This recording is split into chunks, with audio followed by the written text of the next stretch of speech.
Brevemente, en esta reunión que tenéis, recordaba con Pepe hace un minuto que hubo momentos de crisis ambientales en el que la industria alimentaria, estoy hablando de hace 30 años, todos éramos más jóvenes, la industria alimentaria fue un ejemplo de colaboración público-privada y mediante un acuerdo voluntario en el que Pepe fue uno de los artífices principales. Entonces también vivía Clemente García, recordáis a Clemente, también tuvo un papel muy activo, y el ejemplo de la industria alimentaria para la depuración de las aguas residuales e industriales se extendió a otros sectores. El acuerdo voluntario fue una experiencia de éxito a nivel nacional. Aquello era un momento, ahora es el cambio climático, la economía circular, lo que desde hace unos años está presionando sobre las empresas. Y esa presión la traslada el G20 en 2017, hace un protocolo diciendo, bueno, nuestros inversores necesitan saber también cuál es la salud de las empresas en relación con el cambio climático y especialmente en relación con la reducción, los esfuerzos de reducción de emisiones de gases de efecto invernadero. Pocos años después se incorpora en España una directiva en la que se exige, esto lo conocéis bien, afecta a las grandes empresas, se exige información no financiera en las cuentas anuales de empresas junto a la información financiera. Bueno, todo eso crea un marco en el que se pide el documento del G20 y dice, oiga, los inversores tienen que comparar esa salud de las empresas y una forma de compararla es con la contabilidad de carbono.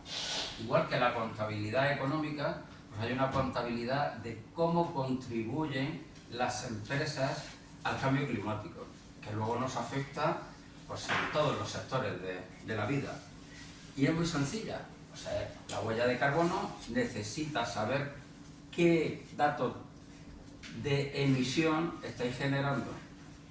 El parque móvil que está al servicio de muchas empresas, los litros de gasoil de ese parque móvil, de esos camiones, los litros de combustible, en este caso de gas natural, que es el más abundante en las calderas, todo eso se multiplica con unos factores de emisión, un litro de gasoil por 2,5 kilos de CO2, esa es la huella de carbono de esa emisión. Bueno, pero ahora, como consecuencia de la insistencia de los inversores, se está exigiendo que las empresas no solo contabilicen las emisiones de directa responsabilidad, es decir, lo que sale de las calderas por utilizar el gas natural.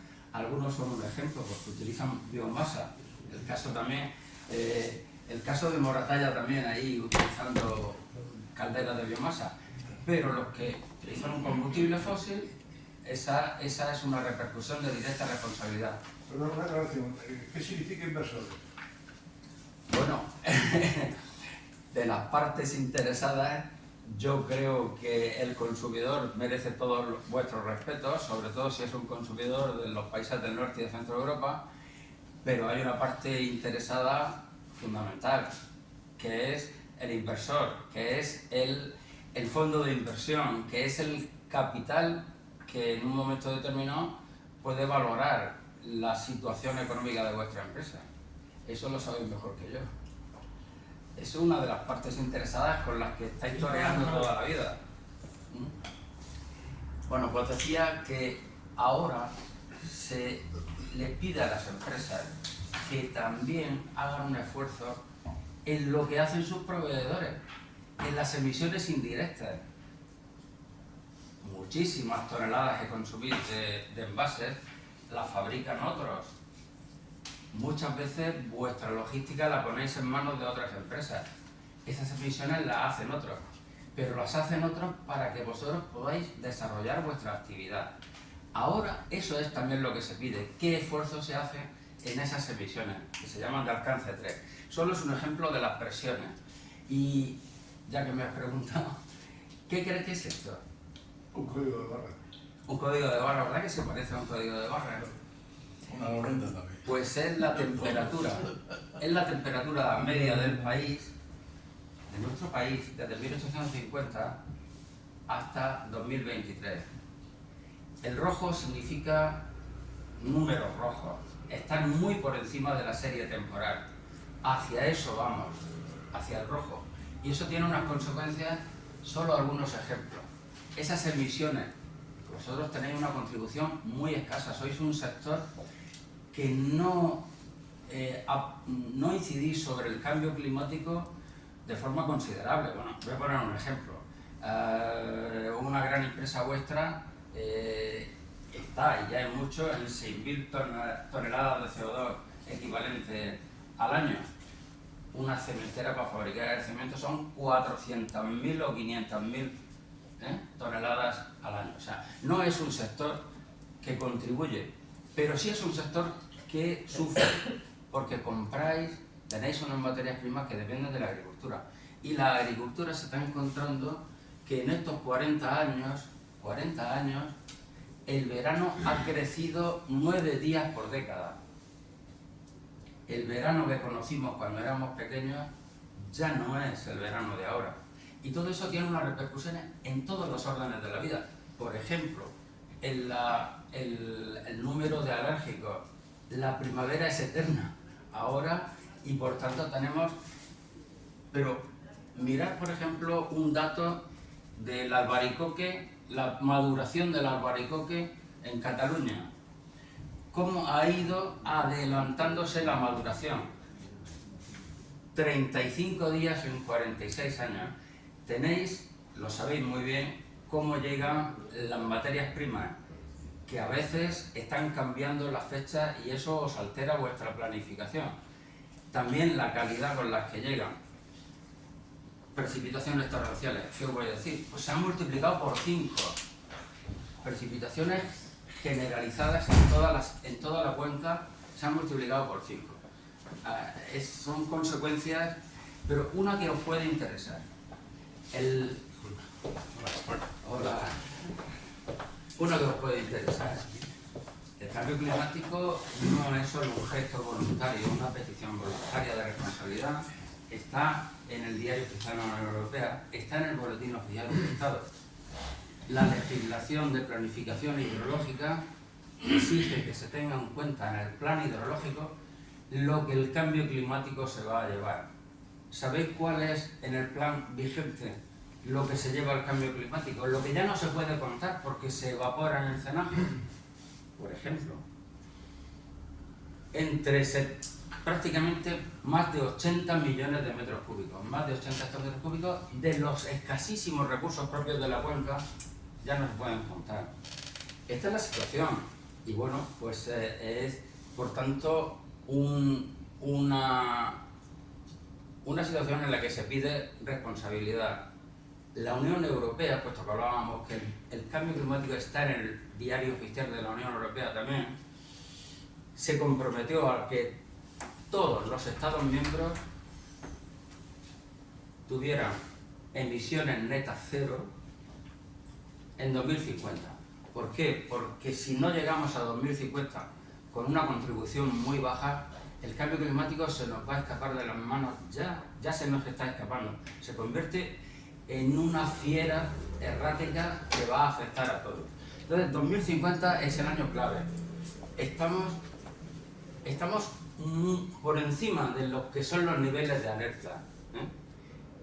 Y aquí viene la Unión Europea y dice, 2050 todos los estados obligatoriamente, y lo pone en un reglamento, 2050 emisiones neutras cero. Y a España le hace los deberes a 2030 para que no atropellemos la economía en ese objetivo de llegar a 2050. No lo hagamos en los últimos años. Entonces, en 2030 tenemos que reducir el 37,7% de las emisiones.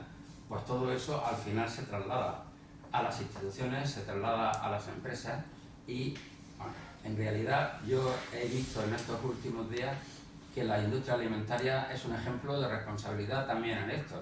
los grandes CEOs que en su momento fueron visionarios y de las grandes empresas pusieron en marcha desde la huella hídrica hasta la eficiencia energética, ahora están muy bien posicionados. En todas las empresas hay un porcentaje elevado, yo diría que la media de todo el sector, de utilización de energía solar fotovoltaica. En todas las empresas se ha hecho un esfuerzo enorme por eficiencia energética y por reducción de emisiones. Bueno, estas eran algunas de las ideas en este tiempo breve y el proyecto en el que lidera Agrupar y que tiene financiación del Ministerio es un proyecto que tiene muchas actividades. Habéis visto ahora en el hall hay una exposición sobre algunos de los datos de cómo se está comportando en ese riesgo sobre el cambio climático la industria de la alimentación. Esta era... Sí. Una cosa, de ese 37,7 que se como objetivo para 2030, ¿cuáles son las cifras de que se pone el cronómetro? ¿Dónde está hoy España? ¿Dónde está España? Bueno, muy buena pregunta. Para mantener nuestra economía emitimos 300 millones de toneladas de CO2 equivalentes. Tienes que reducir el 90 y tantos % para llegar a 2050 con emisiones netas cero. Porque para España las emisiones netas cero son voy a emitir cero menos lo que nuestros bosques capturan. Pero es que los bosques españoles son 40 millones de toneladas. 300 menos 40 millones, eso es todo lo que hay que reducir. La economía española tiene que pegarse un empacho de eficiencia energética. No sé. La pregunta mía era, habría un punto de partida, ¿no? Si ese 37 y pico se establece sobre una cifra X, Sí. 1.000 millones o 50.000 millones. ¿Cómo está evolucionando? Es decir, en España No está mal. se cuantifica ya la reducción de emisiones en línea con lo que se tiene. Buena pregunta también. No está mal el país y gracias a un mecanismo en el que han estado algunas grandes empresas del sector, que era el comercio de derechos de emisión. Ese es está funcionando muy bien. Vosotros habéis estado siempre al límite, pero Ero, Estrella de Levante, Industrias del Limón, algunas han ido haciendo bien los deberes y se han ido quedando fuera del límite en el que tenían que entrar. El comercio de derechos de emisión es un instrumento de mercado que les ha funcionado perfectamente a todos los países. Es el que está reduciendo, también estamos mejorando en otras muchas cosas. Imagínate el sector de la edificación, donde los nuevos códigos técnicos de edificación pues han mejorado el cómo se detrae energía para poder funcionar y poder vivir en la vivienda, en todos los sectores.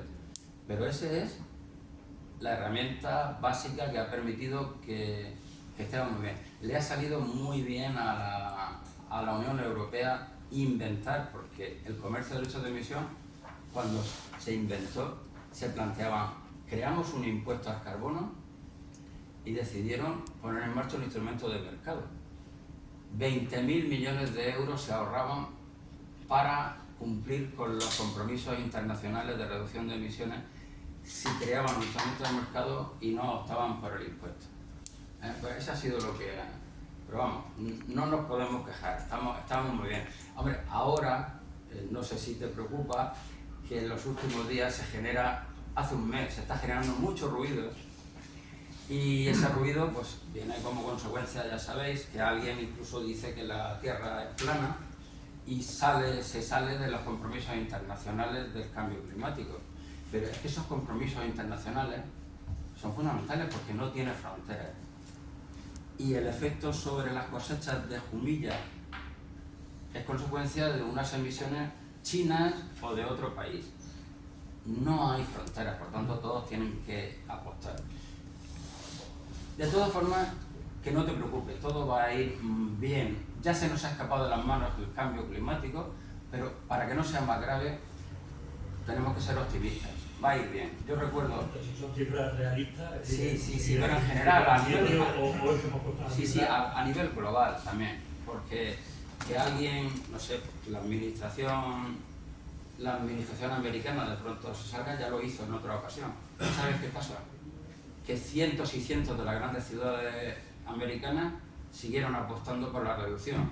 Las empresas americanas siguieron, las universidades se escandalizaron. O sea, lo que contribuye la administración federal son las calefacciones de los edificios y poco más. Eso no va a cambiar, en este caso, el mundo. Otras cosas serán más serias, otros riesgos son más importantes, pero las decisiones en ese aspecto confía en que va bien, pero algunas cosas ya se han escapado de las manos, ¿eh? Y bueno, pues esta era un poco... China, por ejemplo, Rusia, India, países emergentes, se han subido al carro también de la reducción. Pues mira, China... Porque según yo he escuchado en algunas conferencias, las emisiones de Europa son el chocolate del oro comparado con las emisiones del resto del mundo, de China y todo eso. Y nosotros estamos limpiando nuestra casa, pero al salir a la calle nos encontramos todo lleno de porquería. ¿Qué estamos haciendo? Gastando un dinero tonto, digo yo. Bueno, esa es... No, pero fíjate, esa pregunta es muy buena porque me da pie a decirte la verdadera intención de la Unión Europea. Si no existiera el cambio climático lo habrían inventado, porque la Unión Europea está aprovechando el cambio climático para tener la autonomía energética que nunca tuvimos. Y si no hubiéramos empezado a reducir las emisiones, a sustituir los combustibles fósiles, seguiríamos tan alegres dependiendo de un petróleo que quemábamos absurdamente en la carretera. Ahora ya vamos progresivamente en esa dirección. Estamos reduciendo, no nos importe, pero fíjate, China, que son 10.000 millones de toneladas, a muchísima distancia de Estados Unidos, que son 4.000, por supuesto nosotros, 2.000 en total de la Unión Europea. Esos 2.000 millones de toneladas, esos 4.000 de Estados Unidos y esos 10.000 millones de toneladas de China, China está haciendo los deberes. Nos dará más de una sorpresa. No solo ha crecido al 12% durante 30 años, sino que también sabe hacia dónde va el planeta mejor que nadie. Yo creo que hay que... Pero confiemos en que la Unión Europea estaba en la dirección adecuada. Autonomía energética, no dependencia del petróleo. Pero ¿cómo resuelve todo este movimiento las legítimas aspiraciones de los países en vía de desarrollo, aquellos que son menos generadores, tienen que ahora bloquear en parte si no bloquear, seguro que redireccionarlo, su nivel de desarrollo? Claro, esa es la clave. Entonces lo que hay es que transferirles tecnología para que a partir de este momento funcionen como las reglas del juego están imponiendo. Por supuesto que ellos no son culpables, se han emitido, o sea, el daño lo está haciendo el planeta y probablemente los cultivos africanos se están viendo muy afectados y ellos no tienen culpa. Pero bueno, y también con un fondo de compensación. Siempre ha habido un enorme fondo de compensación que gestiona Naciones Unidas, porque como decíamos, no tiene fronteras, y esa es la única forma, cooperar para que los que no son culpables encima no sufran. Ese es un debate... Es un debate complicado, pero están ahí, en esas reuniones de las partes, esas conferencias de las partes del Tratado de Naciones Unidas para el Cambio Climático, las COP, las famosas COP. En la COP número 21 fue en 2015 en París, es un acuerdo fundamental. Ahí es donde se debate esa necesidad de ayuda. Algunos países incluso están viendo muy afectada su economía y no han aportado ni el 0 por 1000 de esas emisiones, ¿eh? Entonces es una injusticia, pero la peor de las injusticias es con las generaciones futuras. A mí me da miedo algunas opiniones últimamente y yo como diría Pepe, ya los jubilados desde el día 20 de septiembre tenemos mucha independencia. Ya no aguanto ese tipo de historias porque tengo 2 nietas, una de 4 y 2 años. Jugar con las generaciones futuras de forma descerebrada ya no me aguanta, Pepe. Pero vamos, con todos mis respetos, hay muchos perdedores en todas estas historias. Paco, quería hacerte 2 preguntas, comentarios, poner en la mesa. Uno, nos encontramos cuando empezamos con el tema de descarbonización, que aparte de medidas, como has dicho, de eficiencia y optimización, pues al final hay que moverse de quemar combustibles fósiles, gas natural, mayoritariamente en nuestro caso, hacia la electricidad. Y entonces ahí nos empezamos, por un lado, la diferencia de costes, pero además de eso con una limitación en las propias redes, no solamente a nivel local de la distribuidora de zona, sino incluso ya en otros proyectos de renovables están encontrando problemas de la propia red eléctrica, de la evacuación, pero a nivel ya de red eléctrica española, ¿no? Entonces parece que vamos a 2 velocidades totalmente dispares. Nosotros nos hemos impuesto, todo el sector, el cumplimiento de estos compromisos, incluso, como sabes, en nuestro caso, 2030, unos años menos, para net neutral, y claro, empiezas con este muro, porque esto es un muro. Si no hay infraestructura eléctrica para ampliaciones de potencia, y si la hay, es pagando unas cánones y unas tasas inasumibles, pues te dificulta esta transición, por un lado. Y luego otro tema que creo que es muy importante en nuestra área, que has comentado antes, el tema de la compensación a través de los bosques. ¿Qué pasa? ¿Dónde está el escollo para que podamos hacer la compensación a través de los cultivos, que son un auténtico sumidero de CO2 y que se podrían contabilizar en ese alcance como parte de esos cultivos que luego nosotros convertimos en nuestros productos y que son sumideros de CO2? Muy interesante. Habla Aero desde su perspectiva como ejemplo. Ellos son un ejemplo de haber utilizado la compensación de emisiones plantando árboles. La verdad es que han sido, desde el año 2012, todos los años han hecho pequeños bosques corporativos en Sierra Espuña. Y además lo hacían, digamos que plantaban 800 árboles todos los años, porque tienen 800 trabajadores. Era un ejemplo. Pero claro, siempre esa es una buena opción si, porque la financiación es inevitable que la haga la empresa, pero si utiliza un monte público, pues tienen unos terrenos que están haciendo ahí un papel donde tienen que hacerlo, y no tienes unos terrenos inutilizados durante 30 o 40 años hasta que los árboles hayan absorbido 150 toneladas o 200 por hectárea. Esa es una buena opción y esa se utiliza. Alguna empresa grande como la logística de Mercadona, Difrimur, que conocéis, está ensayando esa experiencia de hace años de Aero en plan grande. Ha hecho una regulación en Calasparra de una inversión de 70.000 euros y piensa hacer otra segunda y tiene que compensar. Ellos sí que no pueden reducir mucho, tienen más dificultad que vosotros, porque los camiones hoy por hoy consumen gasoil y los camiones, las experiencias que están haciendo de camiones eléctricos funcionan, pero no es para cambiar la flota de camiones de la noche a la mañana, son 500. Pero esa es una buena opción. Ahora, lo que plantea él es muy interesante para vosotros. La Unión Europea dice: los tenedores de tierra tienen un servicio ecosistémico que le prestan a la sociedad, que es que los árboles, los cultivos, sobre todo los cultivos leñosos, el albaricoquero, el melocotonero, mientras está creciendo está absorbiendo CO2.